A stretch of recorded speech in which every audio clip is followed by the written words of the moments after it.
ಚಿಕ್ಕಮಗಳೂರು ಜಿಲ್ಲೆಯಲ್ಲಿ ಹೆಚ್ಚಾಗ್ತಾ ಇದೆ ಕಾಡಾನೆಯ ಉಪಟಳ. ಕಾಫಿ ತೋಟ, ಹೆದ್ದಾರಿಯಲ್ಲೂ ಕೂಡ ಕಾಡಾನೆಗಳದ್ದೇ ದರ್ಬಾರ್ ಜೋರಾಗಿದೆ. ಕಾಫಿ ತೋಟಕ್ಕೆ ನುಗ್ಗಿ ಸಂಪೂರ್ಣವಾಗಿ ಧ್ವಂಸ ಮಾಡಿದೆ ಕಾಡಾನೆ. ಚಿಕ್ಕಮಗಳೂರಿನ ಕುನ್ನಳ್ಳಿ ಗ್ರಾಮದಲ್ಲಿ ನಡೆದಿರುವಂತಹ ಘಟನೆ ಇದು. ಈ ಹಿಂದೆ ಇದೇ ಗ್ರಾಮದಲ್ಲಿ ವ್ಯಕ್ತಿ ಮೇಲೆ ದಾಳಿಯಾಗಿತ್ತು.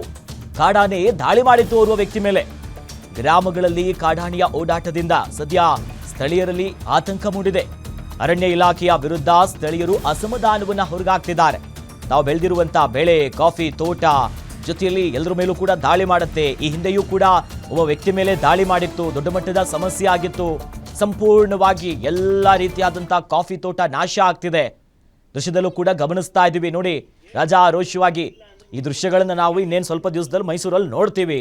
ಬಟ್ ಆದರೆ ಚಿಕ್ಕಮಗಳೂರಿನ ಜನಕ್ಕೆ ಕಾಡಾನೆಗಳು ದಿಢೀರಂತ ಬಂದು ಅವ್ರು ಬೆಳೆದಿರುವಂಥ ಕಾಫಿ ತೋಟ, ಬೆಳೆಗಳ ನಾಶ ಆಗುತ್ತೆ. ಮತ್ತೊಂದು ಕಡೆ ಜನ ಓಡಾಡುವಂಥ ಸಂದರ್ಭದಲ್ಲಿ ಏಕಾಏಕಿಯಾಗಿ ಅವ್ರ ಮೇಲೂ ಕೂಡ ದಾಳಿ ಮಾಡ್ತಿದೆ. ಹೀಗಾಗಿ ಅರಣ್ಯ ಇಲಾಖೆ ಸೂಕ್ತ ಕ್ರಮವನ್ನು ತೆಗೆದುಕೊಳ್ಳಬೇಕು. ಅದನ್ನು ಬೇರೆ ಕಡೆ ಕರ್ಕೊಂಡು ಹೋಗುವಂಥ ವ್ಯವಸ್ಥೆ ಮಾಡಬೇಕು. ಸ್ಥಳಾಂತರ ಮಾಡುವಂಥ ಪ್ರಕ್ರಿಯೆಗಳು ಆಗಬೇಕನ್ನೋ ನಿಟ್ಟಿನಲ್ಲಿ ಆ ಗ್ರಾಮದ ಜನರು ಸದ್ಯ ಆಕ್ರೋಶವನ್ನು ಹೊರಗಾಗ್ತಿದ್ದಾರೆ, ಅಸಮಾಧಾನವನ್ನು ತೋಡ್ಕೊಂತಿದ್ದಾರೆ.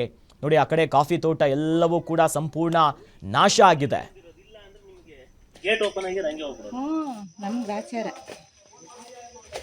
ಶ್ರೀಕಾಂತ್ ಇಲ್ಲಿ ವಿಡಿಯೋ ಮಾಡತ್ತಾಗ ಸಖತ್ ಇದಾಗ್ಬಿಟ್ಟಿದ್ ಮಾತ್ರ.